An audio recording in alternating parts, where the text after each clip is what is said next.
I never thought I'd be the type of person to count enemies.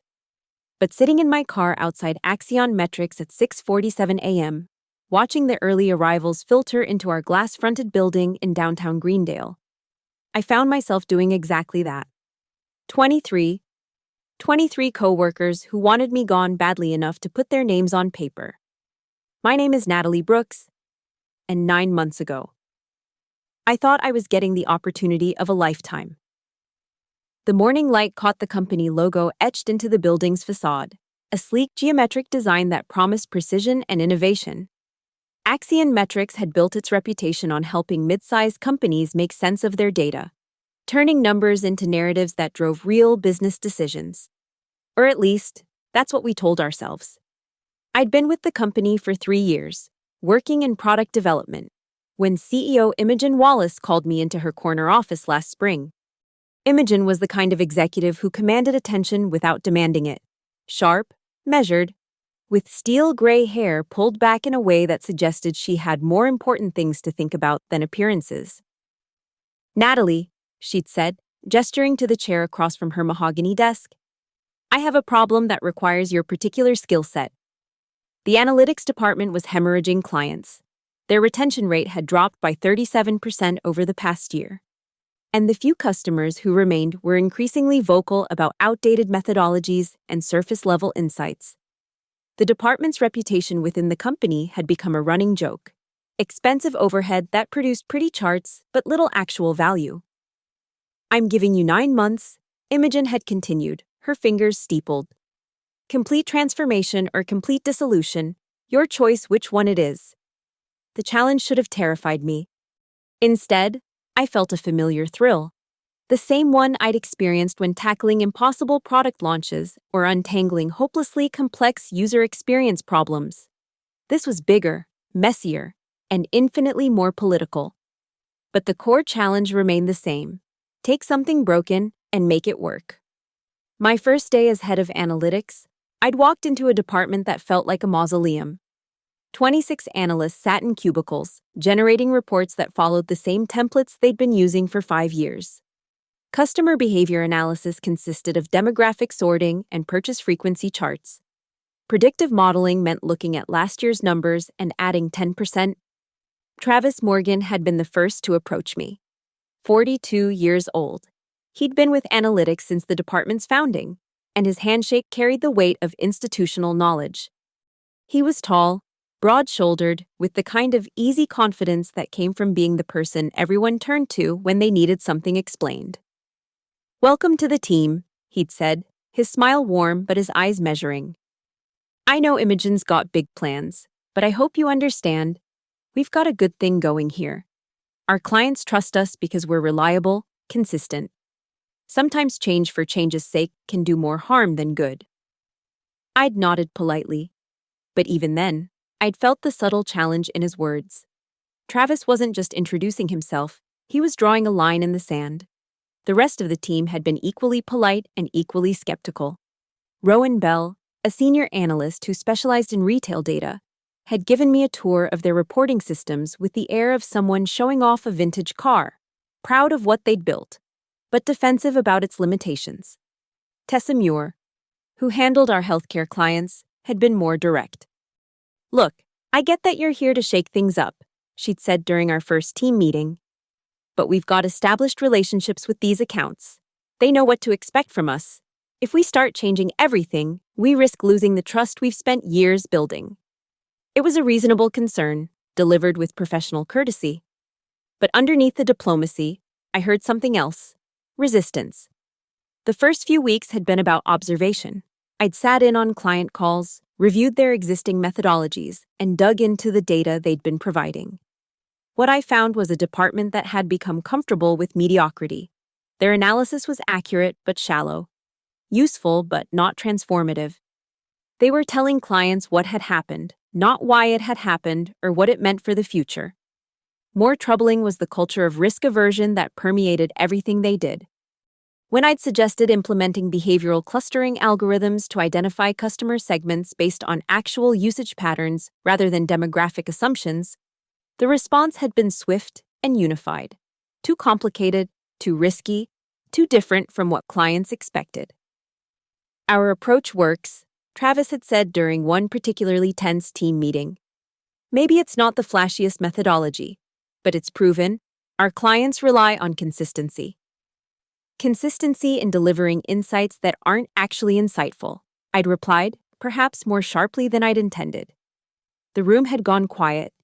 I'd felt the shift in energy, the way conversations would pause when I walked by cubicles, the subtle increase in closed-door meetings that I wasn't invited to attend. By month 3, the pattern had become unmistakable. Data requests would arrive late or incomplete.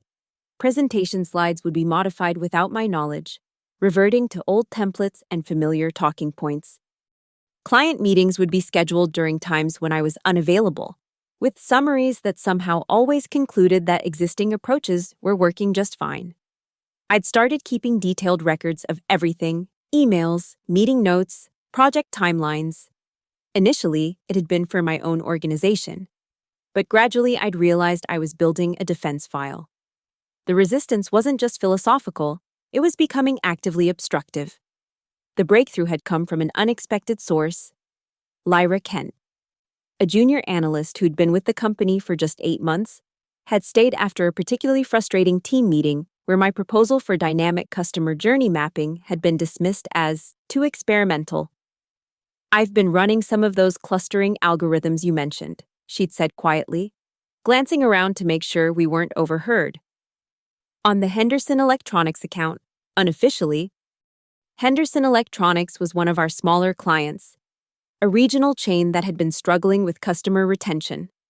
Their traditional demographic analysis had suggested their problems were related to pricing competition, but Lyra's behavioral clustering had revealed something entirely different. "They're not losing customers to competitors," she'd explained, pulling up her analysis on her laptop.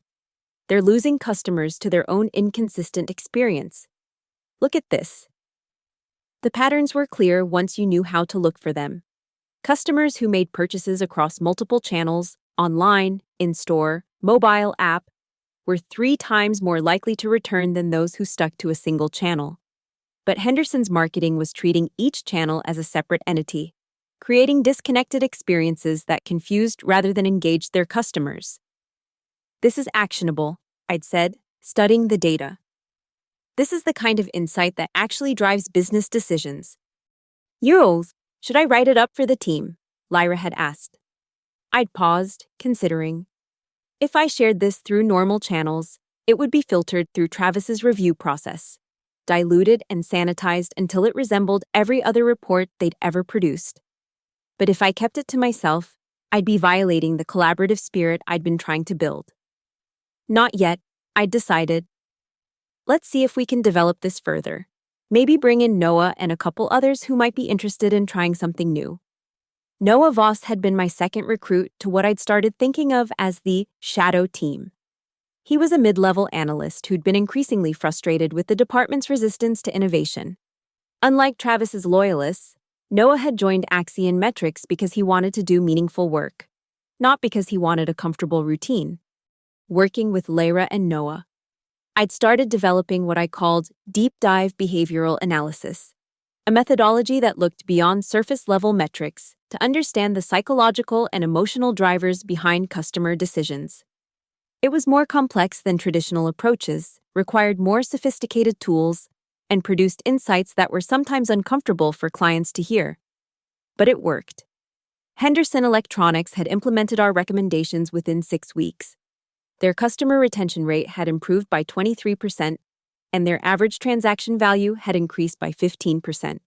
More importantly, they'd renewed their contract with Axion Metrics for another 2 years, specifically requesting that any future analysis follow the same methodology.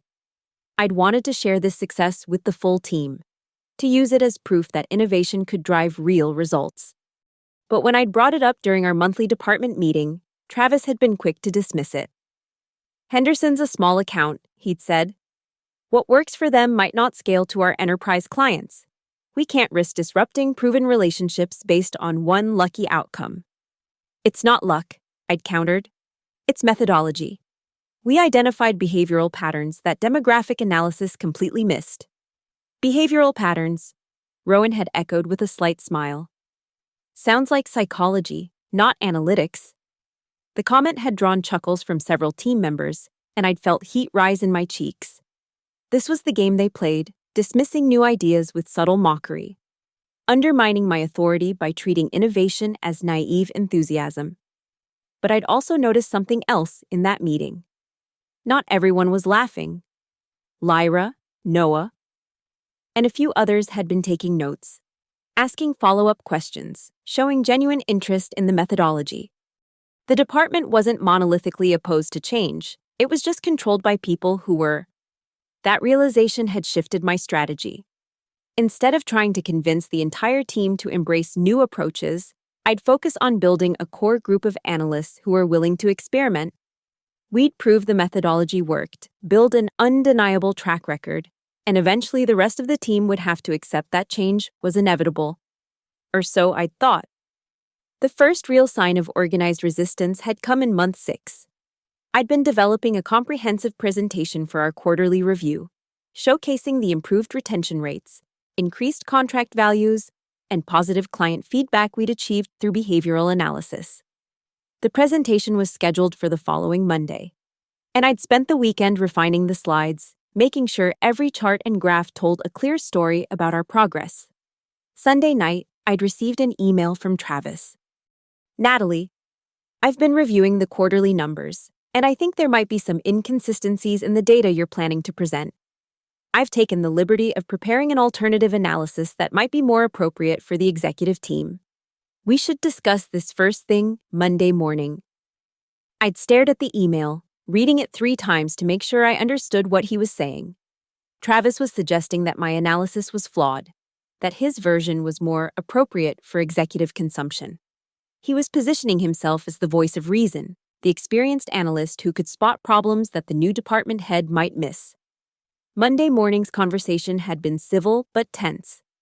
Travis had presented his alternative analysis in the conference room, with several senior team members in attendance.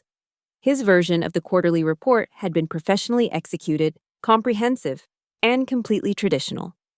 It had acknowledged the improvements we'd made but attributed them to market conditions and natural client lifecycle patterns, rather than methodological innovation. I think the executive team will appreciate this more measured approach, he'd said, his tone reasonable and collaborative. We don't want to oversell our impact or make promises we can't keep. I'd felt the room's energy shift. The other analysts had been nodding along, murmuring agreement. Travis wasn't just presenting an alternative report, he was orchestrating a professional coup. Positioning himself as the steady hand who could protect the department from my risky experiments. I disagree, I'd said, keeping my voice level. Our clients aren't renewing contracts because of market conditions. They're renewing because we're providing insights they can't get anywhere else. We should be proud of that innovation, not apologize for it. Of course we should be proud, Travis had replied smoothly. But we should also be realistic about what we can sustain. Innovation is great, but consistency is what builds lasting relationships. The meeting had ended with a compromise that wasn't really a compromise. We'd present both analyses to the executive team, letting them decide which approach they preferred. But by framing it as a choice between innovation and consistency, Travis had set up a false dichotomy that favored his position. The quarterly review had gone exactly as Travis had orchestrated. The executive team had received both presentations politely, asked thoughtful questions about methodology and sustainability, and ultimately concluded that the department was moving in the right direction, but should maintain focus on proven approaches. CEO Imogen Wallace had been notably quiet during the presentation, taking notes but offering little commentary. After the meeting, she'd approached me in the hallway. Interesting analysis, she'd said, her expression unreadable. I'd like to see how these trends develop over the next quarter. It wasn't exactly a ringing endorsement, but it also wasn't a dismissal. Imogen was giving me more time to prove my approach worked, but she was also making it clear that proof would need to be undeniable. That evening, I'd found myself working late in the office, reviewing the quarterly numbers and trying to understand what had gone wrong. The data was solid, the client feedback was positive, and the retention improvements were measurable. But somehow, Travis had managed to frame our success as provisional, something that might not last. I'd been so absorbed in my analysis that I hadn't noticed the lights going out in the main office area. It was past 8 o'clock, and the building was nearly empty. I'd been about to pack up when I'd heard voices from the conference room, low, urgent conversation that carried the tone of conspiracy. Moving quietly, I'd positioned myself where I could hear without being seen. The voices had belonged to Travis, Rowan, Tessa, and several other senior analysts. They'd been discussing the quarterly review, but their tone had been very different from the professional collaboration they displayed during the meeting. "She's going to run this department into the ground," Rowan had been saying. "These behavioral analysis projects are consuming resources we can't afford to waste." "The clients are responding positively," someone else had pointed out. "For now," Travis had replied. "But what happens when we can't deliver on the promises she's making? What happens when these experimental approaches fail and we lose accounts we've spent years building?" "Maybe we should give her more time," another voice had suggested. "Time for what?" Tessa had interjected. "To completely dismantle everything we've built here. I've been with this company for 6 years. I've seen department heads come and go. The ones who try to change everything too fast never last." The conversation had continued for another 20 minutes, covering strategy, client relationships, and departmental politics. But the underlying message had been clear. They weren't just resistant to change, they were actively planning to undermine it. I'd slipped out of the office without confronting them, but their words had echoed in my mind during the drive home. This wasn't about professional disagreement or methodological preferences. This was about power, territory, and the fear that innovation would expose years of complacency. Over the next few weeks, the pattern had become more pronounced. Data requests would be delayed or incomplete. Client meetings would be scheduled without my input. Project timelines would be extended without explanation. The resistance wasn't dramatic enough to justify direct confrontation, but it was consistent enough to create constant friction. More troubling was the way information began to flow around me rather than through me. I'd discover that client concerns had been raised and addressed without my knowledge, that project modifications had been made without my approval, that strategic decisions had been discussed in meetings I hadn't been invited to attend. The final straw had come during our preparation for the year-end client review. This was Axion Metrics' biggest presentation of the year, where we'd showcase our accomplishments and outline our strategy for the following year. It was also my opportunity to demonstrate that the analytics department had transformed itself from a cost center into a strategic asset.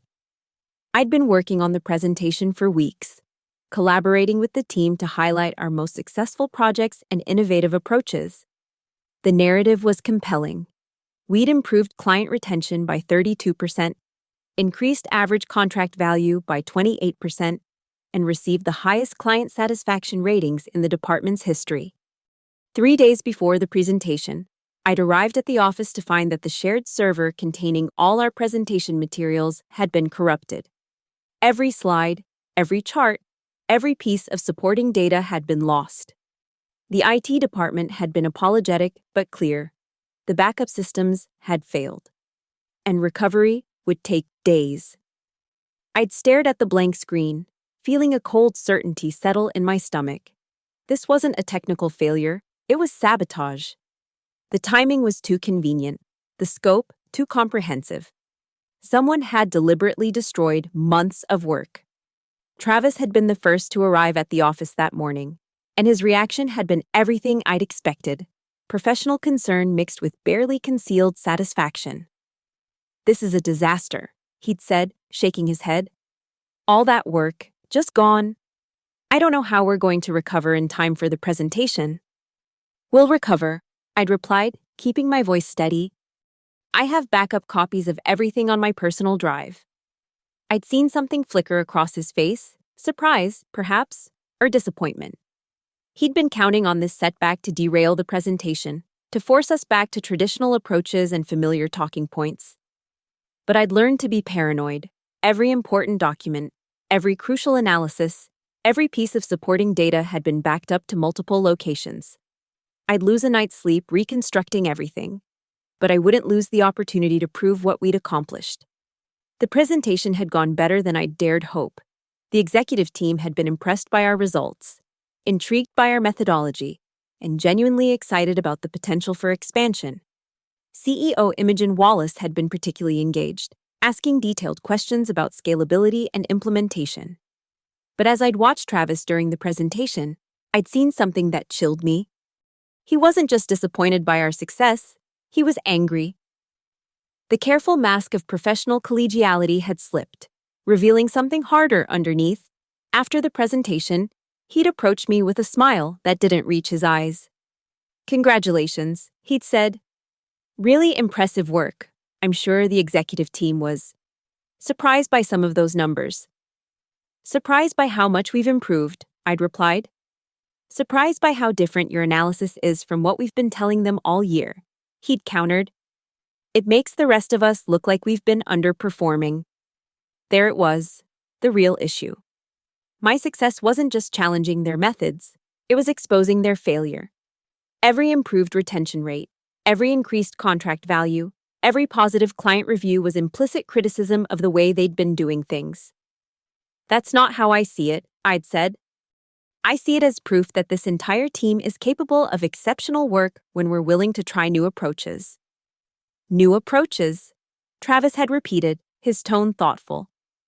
"You know, Natalie, I've been thinking about that, about how comfortable you seem with disruption. Some people thrive on chaos, on tearing down what others have built. But building something sustainable, something that lasts, that's different work. That requires different skills." The conversation had ended there, but his words had stayed with me. Travis wasn't just opposing my methods. He was questioning my character, my motivations, my fitness for leadership.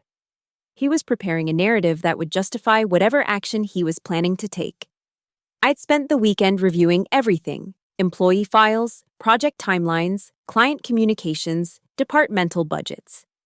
If Travis was planning to challenge my leadership, I needed to be prepared with facts, not just intuition. What I'd discovered had been worse than I'd feared. The resistance wasn't limited to Travis and his immediate allies. Through careful analysis of email patterns, meeting attendance, and project participation, I'd identified a network of opposition that included nearly the entire department. They'd been meeting regularly, coordinating their responses to my initiatives, sharing information about my plans and strategies.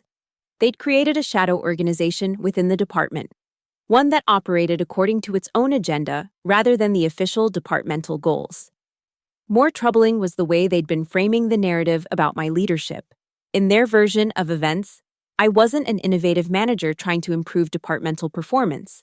I was a disruptive outsider who was threatening established client relationships and departmental stability. They'd been subtle about it, never directly criticizing me in official communications.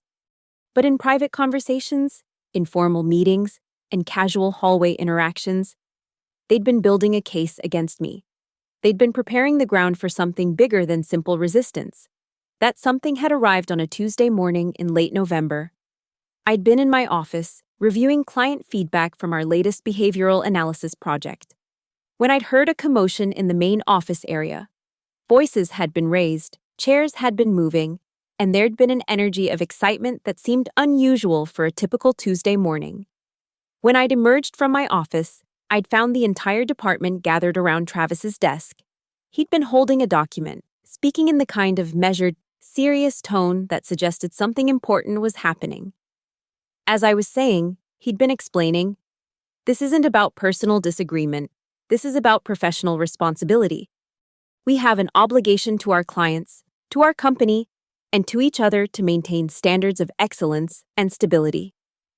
I'd moved closer, and Travis had looked up, his expression grave but not unfriendly. "Natalie," he'd said, "I'm glad you're here. We need to discuss something as a team."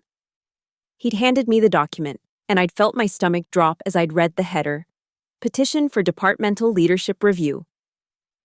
The document had been professionally formatted, carefully worded, and devastating in its implications. It had outlined concerns about experimental approaches that prioritize innovation over client stability, leadership decisions that undermine established protocols, and management practices that create unnecessary risk for client relationships. But the real blow had been at the bottom of the document: 23 signatures from departmental staff, requesting that the executive team conduct a formal review of my leadership and consider alternative management arrangements for the analytics department. 23 people, nearly the entire department, people I'd worked with for months, people whose careers I'd been trying to advance, people who'd smiled and nodded during team meetings while secretly organizing against me. I'd looked up from the document to find every eye in the office focused on me. The energy in the room had been electric, charged with anticipation and nervous excitement. They'd been waiting for this moment, building toward this confrontation. "I see," I'd said, my voice steady despite the shock. "And you're presenting this to me because we respect you," Travis had replied, his tone sincere. "Because we want to give you the opportunity to respond before we submit it to the executive team. Because we hope we can find a way to resolve these concerns without formal action." It had been a masterful performance. Travis had positioned himself as the reluctant leader of a necessary revolt, someone who'd been forced to act by circumstances rather than ambition. He'd framed the petition as a last resort, a professional obligation rather than a personal attack. But I'd seen the satisfaction in his eyes, the way he'd held the document just a little too proudly, the way he'd positioned himself at the center of the group. This wasn't reluctant leadership, it was a carefully orchestrated coup. "What kind of resolution did you have in mind?" I'd asked. "Well," Travis had said, glancing around at his supporters, "we think the department would benefit from a more collaborative approach. Less emphasis on experimental methods, more focus on proven strategies. Maybe a leadership structure that incorporates more input from senior staff." Translation: step aside and let Travis run the department the way he wanted to run it. I'd looked around the room, studying the faces of my colleagues. Some had looked uncomfortable, others had looked determined, but none had looked willing to break ranks. The peer pressure had been overwhelming, the social dynamics too powerful to resist. "I appreciate your feedback," I'd said finally. "I'll need some time to consider my response." "Of course," Travis had replied. "Take all the time you need. But I should mention that we've scheduled a meeting with CEO Wallace for Thursday morning to discuss our concerns, just so you're aware of the timeline. 2 days. He'd given me 2 days to accept defeat or fight back, 2 days to decide whether to abandon everything I'd worked for or risk everything I'd built. I'd return to my office and close the door, my hands shaking as I'd set the petition on my desk. 23 signatures. 23 people who'd decided I was a problem to be solved rather than a leader to be followed. But as I'd stared at the document, I'd noticed something interesting. 3 signatures were missing from the petition: Lyra Kent, Noah Voss, and Marcus Chen. The analysts who'd been most supportive of innovative approaches, the ones who'd worked with me on the behavioral analysis projects. 3 people out of 26. Not a majority, not even a significant minority. But 3 people who'd been willing to stand apart from the crowd, who'd refused to sign their names to a document they didn't believe in. That evening, I'd called an impromptu meeting with Lyra, Noah, and Marcus. We'd met at a coffee shop downtown, away from the office and the politics that had consumed our workplace. "I suppose you've heard about the petition," I'd said without preamble. "Hard to miss," Noah had replied. "Pretty much the whole office was talking about it after you left." "Are you asking why we didn't sign it?" Lyra had asked. "I'm asking what you think I should do about it." The 3 of them had exchanged glances, and I'd realized they'd already discussed this among themselves. "Fight," Marcus had said simply. "You've got the numbers to back up everything you've done. Client retention is up, contract values are up, satisfaction ratings are up. The methodology works." "But do the politics work?" I'd asked. 23 people is a pretty strong statement. 23 people who are afraid of change, Noah had countered. 23 people who'd rather maintain the status quo than admit they've been underperforming for years. "The question is," Lyra had said, "do you have enough evidence to prove that the status quo wasn't working?" I'd smiled for the first time in days. Actually, I think I do. That night, I'd worked until dawn, building a presentation that would either save my career or end it.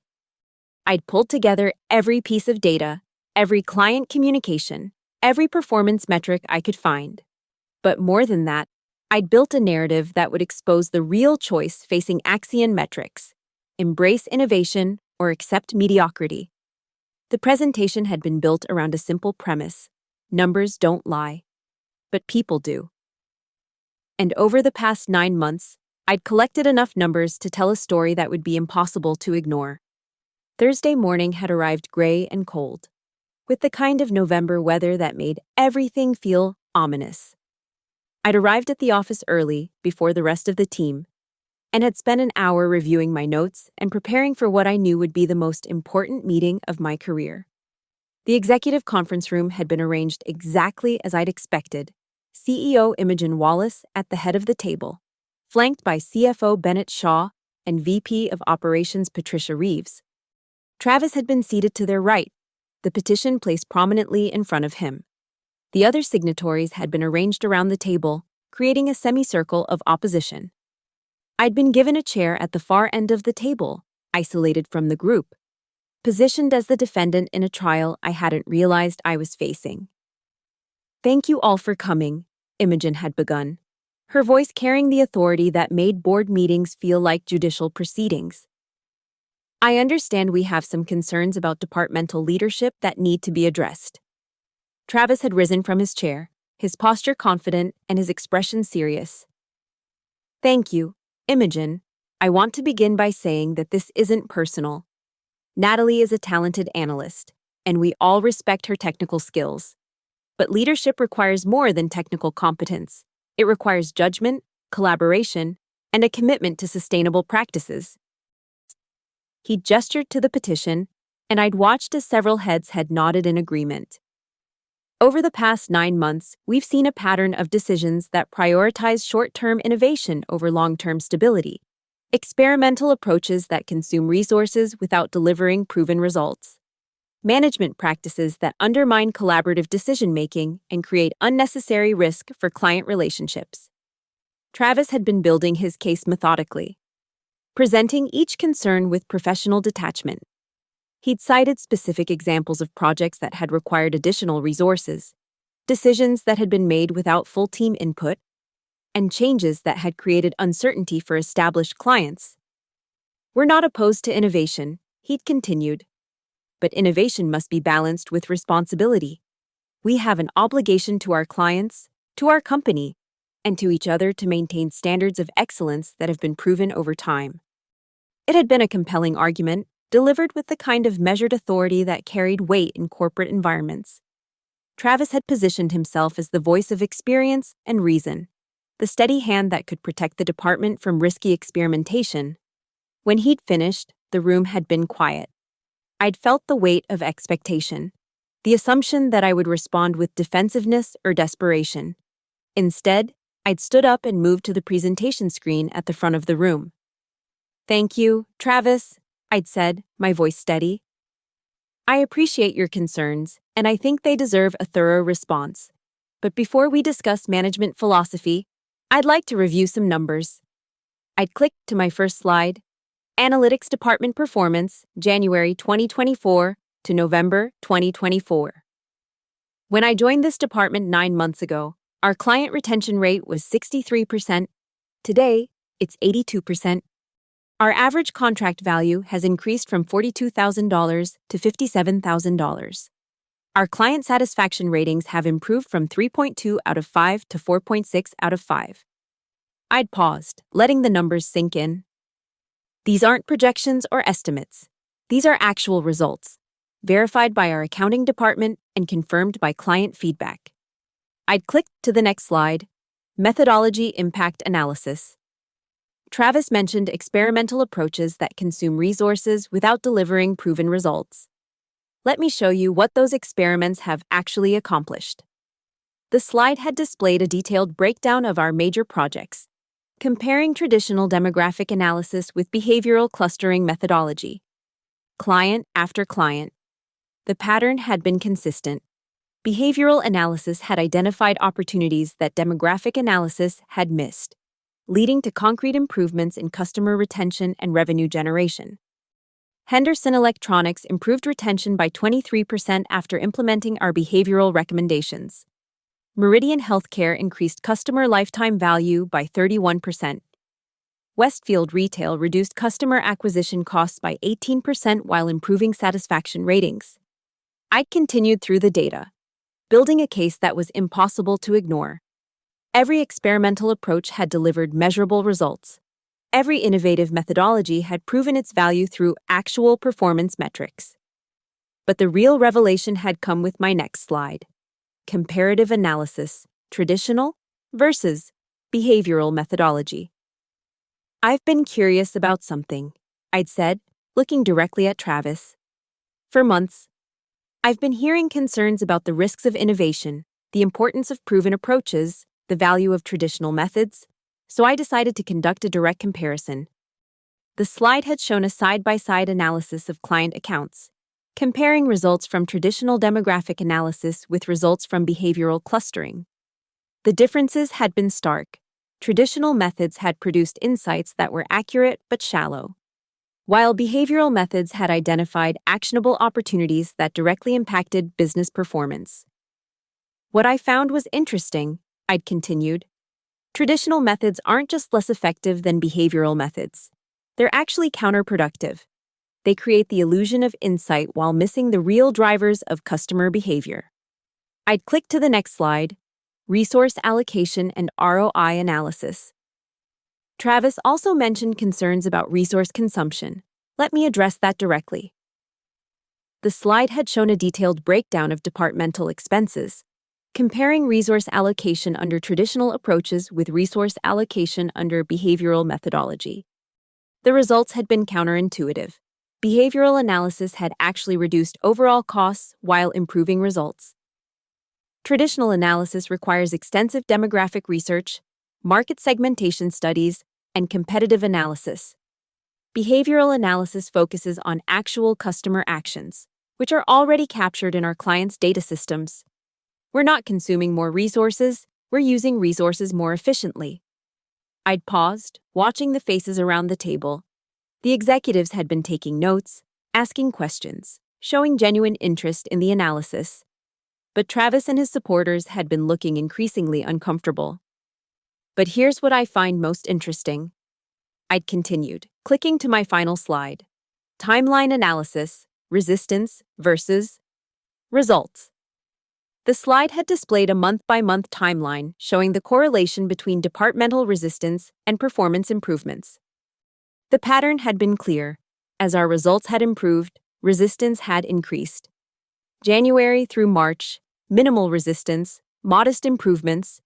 April through June, increasing resistance, significant improvements. July through September, organized resistance, exceptional improvements.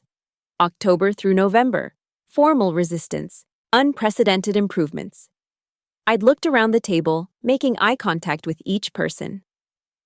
"Ladies and gentlemen, I'd like to propose an alternative explanation for the concerns that have been raised. This isn't about management philosophy or risk assessment.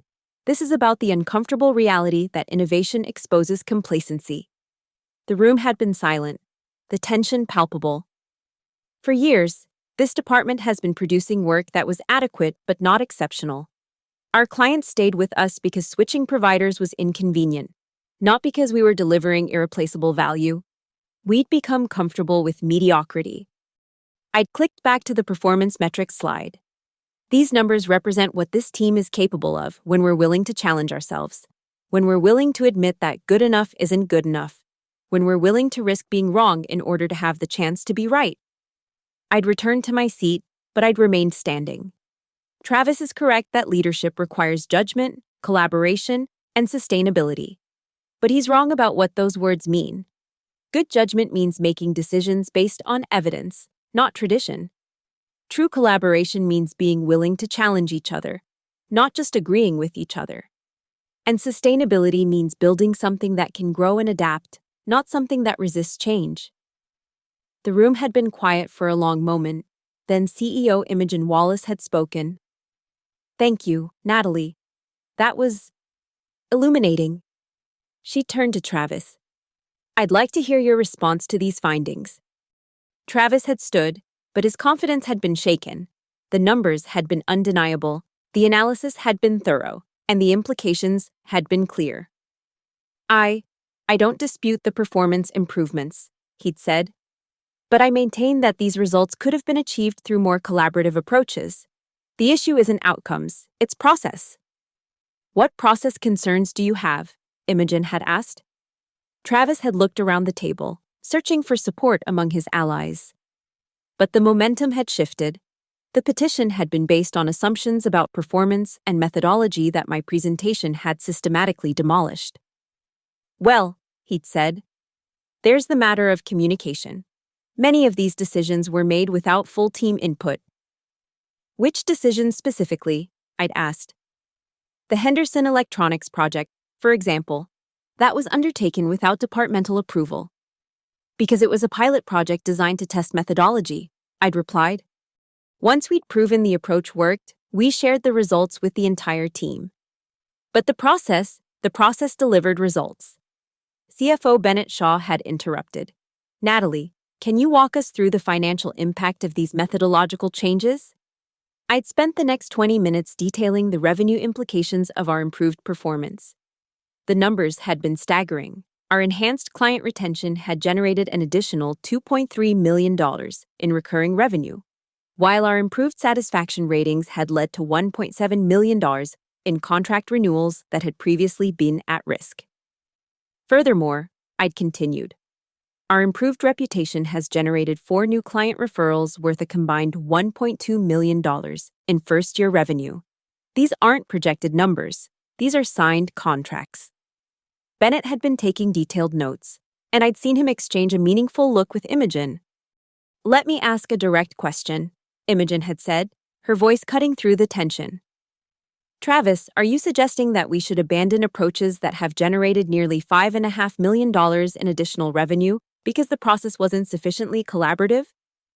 Travis had opened his mouth to respond, then closed it. Around the table, his supporters had been shifting uncomfortably in their seats. The petition that had seemed so compelling that morning was beginning to look like professional suicide. "I think," Travis had said carefully, "that we need to find a balance between innovation and stability." "What does that balance look like?" Patricia Reeves had asked. It was Rowan Bell who had answered, her voice small but determined. I think maybe we've been looking at this wrong," she'd said. "The results speak for themselves. Maybe we should be asking how we can support these approaches rather than resist them." I'd watched as the dynamic in the room had shifted completely. One by one, the petition signatories had begun to distance themselves from the document they'd signed just days before. They'd started asking questions about methodology, expressing interest in training opportunities, suggesting ways to implement behavioral analysis across their own client accounts. Travis had watched this transformation with growing desperation.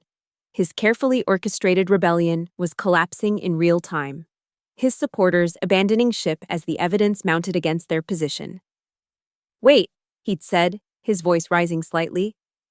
"We can't just ignore the concerns that led to this petition. There are legitimate issues about leadership style, about decision-making processes, about what, exactly?" Imogen had interrupted, her tone sharp. "About a department head who increased revenue by 47% in 9 months. About methodology that improved client satisfaction by 38%. About leadership that transformed a struggling department into one of our most profitable units." She'd picked up the petition, studying it with obvious distaste. "I'm looking at this document, Travis, and I'm trying to understand what problem it's supposed to solve. Are we concerned about results? Because the results are exceptional. Are we concerned about client relationships? Because client satisfaction has never been higher. Are we concerned about departmental morale?" She'd looked around the table, making eye contact with each person who'd signed the petition. "Because from where I sit, it looks like departmental morale is only a problem for people who preferred the old way of doing things. People who were comfortable with mediocrity and are now being challenged to excel." The silence that followed had been deafening. Travis had looked around the table, searching for allies who were no longer there. His rebellion had crumbled, his authority had evaporated, and his position had become untenable. "I think," Imogen had continued, "that this meeting has been very educational, but not in the way that some of you intended." She'd stood, and the rest of the room had followed suit. "Natalie, congratulations on exceptional leadership and outstanding results. I look forward to seeing how these trends develop over the coming year." She turned to Travis, her expression cold. "As for this petition, I consider the matter closed. I trust that everyone in this room understands that Axion Metrics values performance over politics, results over resistance." With that, she'd walked out, leaving the rest of us to deal with the aftermath. The conference room had emptied quickly, people filing out in small groups with hushed conversations and uncomfortable glances. Travis had been the last to leave, approaching me as I'd gathered my presentation materials. "This isn't over," he'd said quietly. "Yes, it is," I'd replied without looking up. "You think you've won something here? You think you've proven something? All you've done is make enemies of people who could have been allies." I'd finally looked at him, seeing for the first time the full extent of his bitterness and resentment. "I didn't make enemies, Travis. I revealed them. There's a difference." He'd left without another word, and I'd been alone in the conference room with my presentation slides and my thoughts. The weeks that followed had been strange. The department had continued to function, but the dynamics had shifted completely. People who had been openly resistant to change were now asking questions about behavioral analysis. Colleagues who had signed the petition were now requesting training on new methodologies. Projects that had been stalled by bureaucratic resistance were suddenly moving forward with enthusiasm. But Travis had remained a problem. He'd continued to attend meetings, contribute to projects, and interact with clients. But his attitude had been different. He'd become passive-aggressive rather than openly hostile, undermining initiatives through subtle noncompliance rather than direct confrontation. More troubling had been the way he'd begun to interact with our clients. During calls and meetings, he'd started making comments about experimental approaches and untested methodologies, planting seeds of doubt about the very innovations that had improved their results.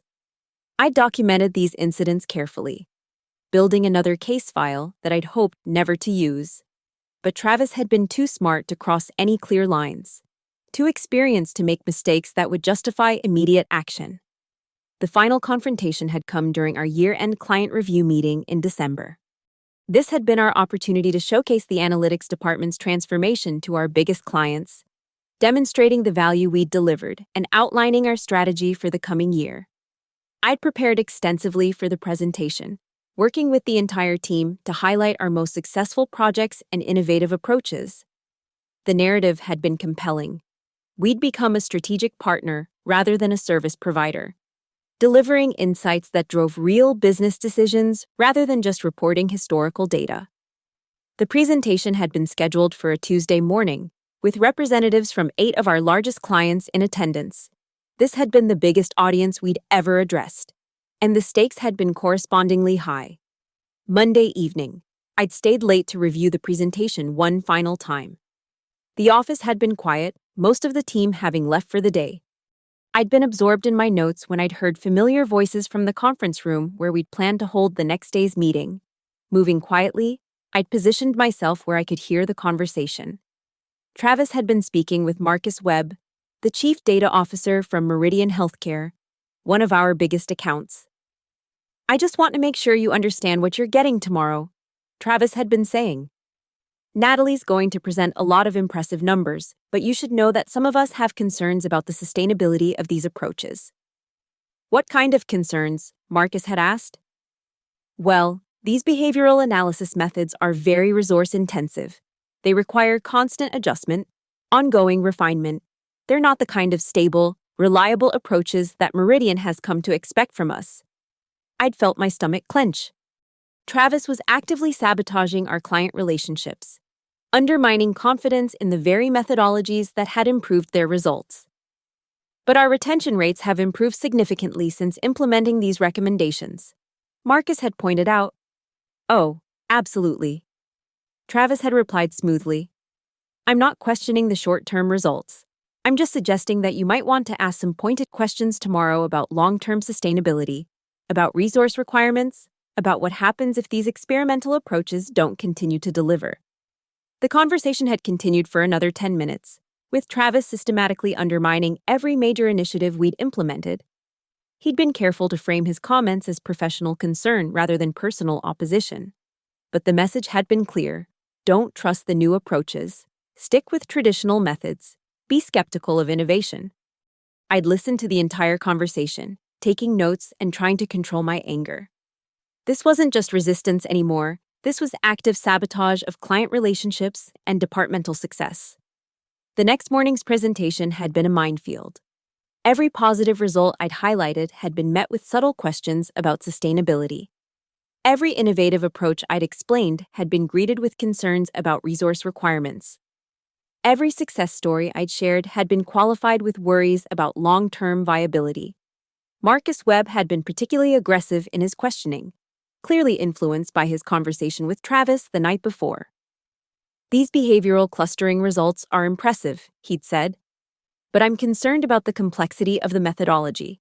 How do we know these approaches will continue to work if market conditions change? That's exactly the strength of behavioral analysis, I'd replied. Instead of relying on static demographic assumptions, we're tracking actual customer actions. When behavior changes, our analysis adapts automatically. But doesn't that require constant monitoring and adjustment? Another client had asked. What kind of resource commitment are we talking about? I'd spent 20 minutes addressing these concerns, explaining how behavioral analysis was actually more efficient than traditional approaches. But I'd felt the energy in the room shifting, the confidence that our results had built being eroded by manufactured doubts. Travis had remained silent during most of the presentation, but his presence had been felt. Every skeptical question, every concerned comment, every worried observation had carried the weight of his influence. After the clients had left, I'd found myself alone in the conference room, staring at presentation materials that felt suddenly inadequate. All the data in the world couldn't overcome the corrosive effect of internal sabotage. That afternoon, I'd made a decision that would either end my career or save it. I'd scheduled a meeting with CEO Imogen Wallace for the following morning. Not a departmental meeting, not a team discussion, but a private conversation between the two of us. I'd had enough of managing around Travis's resistance. It was time to address it directly. Wednesday morning, I'd sat across from Imogen in her corner office, surrounded by the awards and accolades that marked her successful tenure as CEO. She'd listened without interruption as I'd outlined the pattern of sabotage, the client manipulations, and the ongoing resistance that was threatening everything we'd built. You're asking me to fire Travis, she'd said when I'd finished. I'm asking you to decide whether you want to support the transformation you asked me to implement, or allow it to be undermined by someone who's more committed to protecting his territory than serving our clients. Imogen had been quiet for a long moment, her fingers steepled in the gesture I'd come to recognize as deep consideration. What evidence do you have of this sabotage? She'd asked. I'd pulled out my documentation file, months of emails, meeting notes, recorded conversations, and client feedback that painted a clear picture of systematic resistance. Travis has been undermining departmental initiatives since my second month, I'd explained. Initially, it was just passive resistance, but after the petition failed, it became active sabotage. He's now directly interfering with client relationships. Imogen had reviewed the documentation carefully, asking pointed questions about specific incidents and their impact on departmental performance. This is serious, she'd said finally. These allegations could end his career. These aren't allegations, I'd replied. They're documented facts. The question is whether Axion Metrics is going to tolerate employees who undermine company success to protect their personal interests. She'd closed the file and looked at me directly. What do you want, Natalie? I want the authority to build the department this company needs. I want to hire analysts who are committed to excellence rather than comfortable with mediocrity. I want to implement methodologies based on their effectiveness, not their familiarity. I want to run a department that our clients value, our company profits from. and our employees are proud to work for. And you don't think you can do that with Travis here? I know I can't. He's proven that he's more interested in protecting the past than building the future. Imogen had been quiet for another long moment. Give me 24 hours, she'd said finally. I need to review this information and consider my options. I'd left her office with a mixture of relief and terror. I'd finally addressed the problem directly. But I'd also committed myself to a course of action that could backfire spectacularly. If Imogen decided that Travis's concerns were valid, that his resistance was justified, that his experience was more valuable than my innovation, then I'd have marked myself as a problem employee who couldn't work collaboratively with her team. Thursday morning had arrived with the same gray November weather that seemed to define that entire month.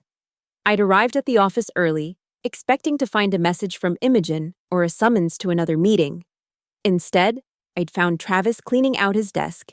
He'd looked up when I'd approached, his expression unreadable. Effective immediately, he'd said without preamble. Voluntary resignation to pursue other opportunities. I'd felt a complex mixture of relief, vindication, and something that might have been sadness. Travis had been a skilled analyst, an experienced manager, and a valuable employee. His resistance hadn't been born from incompetence or malice, but from fear. Fear of change, fear of irrelevance, fear of admitting that the approaches he'd championed for years were no longer sufficient. I'm sorry it came to this, I'd said, and I'd meant it. No, you're not, he'd replied, continuing to pack his belongings. You got exactly what you wanted. What I wanted was for you to be part of the solution instead of part of the problem. He'd stopped packing and looked at me directly. You really believe that, don't you? You think this was about methodology and performance metrics? You think this was about innovation versus tradition? What do you think it was about? Power, he'd said simply. This was about you consolidating your authority by eliminating anyone who questioned your decisions. You used data to justify what you wanted to do anyway. I'd considered his words, trying to understand whether there was truth in them. Maybe, I'd said finally. But the data was still accurate. The results were still real. The clients were still better served. This time, Travis had replied, but what happens when your experimental approaches stop working? What happens when behavioral analysis becomes as obsolete as demographic segmentation? Will you be willing to admit you were wrong, or will you do exactly what you're accusing me of doing? It was a fair question, one that I'd been asking myself for months. I guess we'll find out, I'd said. Travis had finished packing and headed toward the door, but he'd paused before leaving. For what it's worth, he'd said, you're probably right about the methodology. Behavioral analysis is more effective than traditional approaches. But you're wrong about people. Change isn't just about better methods. It's about helping people adapt to better methods. You never gave us the chance to be part of your success. You just expected us to follow along or get out of the way. He'd left without waiting for a response, and I'd been alone in the office with the rest of the team, who'd been watching the entire exchange with obvious discomfort. The weeks that followed had been a period of rebuilding and redefinition. With Travis gone, the resistance that had defined so much of my tenure had evaporated. Projects that had been stalled were suddenly moving forward. Innovations that had been questioned were now being embraced. The behavioral analysis methodology that had been controversial was now being implemented across all client accounts. But Travis's final words had stayed with me. Had I been so focused on defending innovation that I'd failed to help people adapt to it? Had I been so committed to proving my approach was right that I'd been unwilling to acknowledge legitimate concerns about implementation? More troubling was the question he'd raised about my own adaptability.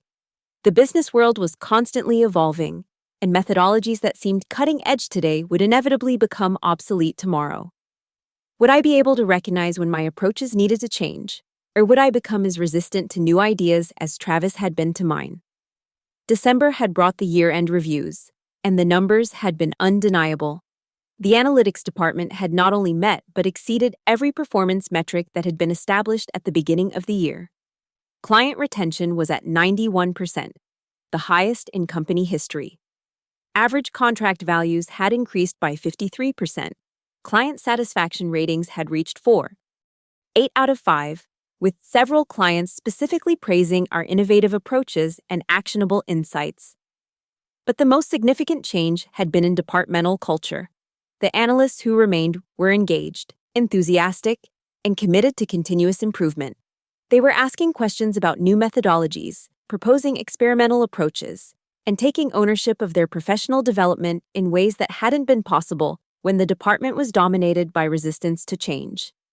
Lyra Kent had been promoted to senior analyst, recognition for her willingness to embrace innovation and her skill in implementing new approaches. Noah Voss had been assigned to lead our emerging artificial intelligence initiatives, exploring how machine learning could enhance behavioral analysis. Marcus Chen had been put in charge of client training, helping our customers understand how to interpret and act on the insights we provided. The department had been transformed, but the transformation had come at a cost. We'd lost institutional knowledge when Travis and several of his allies had left. We'd damaged relationships with colleagues who felt we'd been too aggressive in implementing change. We'd created uncertainty about job security that had taken months to resolve. Most personally challenging had been the recognition that my success had been built, at least partially, on the failure of others. Travis and his supporters hadn't been incompetent or malicious. They'd been comfortable with approaches that were no longer sufficient. Their resistance hadn't been born from stubbornness, but from legitimate concerns about risk, sustainability, and client relationships. The question that haunted me was whether there had been a better way. Could I have achieved the same results while bringing more people along? Could I have proven the value of innovation without making traditional approaches look obsolete? Could I have built consensus instead of forcing confrontation? These weren't academic questions. They were fundamental issues about leadership, change management, and the human cost of progress. Every successful transformation created winners and losers, but the goal should be to maximize the former while minimizing the latter. As January had approached and we'd prepared for a new year, I'd found myself thinking about Travis's final warning. He'd suggested that my commitment to innovation might eventually become its own form of rigidity, that my confidence in behavioral analysis might blind me to new approaches that could be even more effective. It was a sobering thought, one that had forced me to confront the possibility that success could be as dangerous as failure. The department I'd built was thriving, but it was also vulnerable to the same complacency that had characterized its previous incarnation. The methodologies I'd championed were effective, but they weren't permanent solutions to constantly evolving challenges. The real test of my leadership wouldn't be whether I could implement change, but whether I could continue to adapt when change was needed again. The real measure of the department's transformation wouldn't be its current performance, but its ability to evolve when current approaches became insufficient. Standing in that conference room after the final confrontation with the executive team, watching Travis and his supporters file out in defeated silence, I'd felt the intoxicating rush of vindication. The numbers had spoken, the clients had responded, and the resistance had crumbled in the face of undeniable evidence. But as the adrenaline had faded and the reality of what had happened had settled in, I'd realized that victory was more complex than I'd anticipated. I'd proven that innovation could drive results, but I'd also learned that proving you're right and building sustainable change were different challenges that required different skills. The petition with 23 signatures had been more than a professional attack. It had been a symptom of deeper issues about communication, collaboration, and change management. The fact that so many people had felt compelled to sign it suggested that my approach, however effective, had been alienating rather than inspiring. CEO Imogen Wallace had supported my position because the results were undeniable. But her comments about performance over politics had carried an implicit warning. She'd valued results, but she'd also expected me to deliver those results without creating unnecessary drama or departmental discord. The months that followed would be crucial. I'd won the authority to implement my vision for the analytics department, but I'd also inherited the responsibility for proving that vision could be sustained without constant conflict. The real test wouldn't be whether behavioral analysis worked, we'd already proven that. The real test would be whether I could build a department culture that embraced innovation while maintaining the stability and collaboration that clients and colleagues expected. As I'd gathered my presentation materials and prepared to leave the conference room, I'd caught my reflection in the window that overlooked downtown Greendale. The woman staring back at me looked confident, professional, victorious. But she also looked tired and perhaps a little lonely. The cost of being right had been higher than I'd anticipated. I'd transformed a struggling department into a profitable success, but I'd also isolated myself from colleagues who'd seen me as a threat rather than a leader. I'd proven that innovation could drive results, but I'd also learned that being right wasn't the same as being wise. The petition with 23 signatures would always serve as a reminder of that distinction. 23 people had looked at my leadership and concluded that the cure was worse than the disease. They'd been wrong about the results, but they might have been right about the process. Walking out of that conference room, I'd carried with me both the satisfaction of vindication and the weight of responsibility. The analytics department was mine to shape, but it was also mine to sustain. The challenge ahead wouldn't be proving that change was necessary. We'd already done that. The challenge would be making sure that change served everyone it touched, not just the people who were comfortable with it.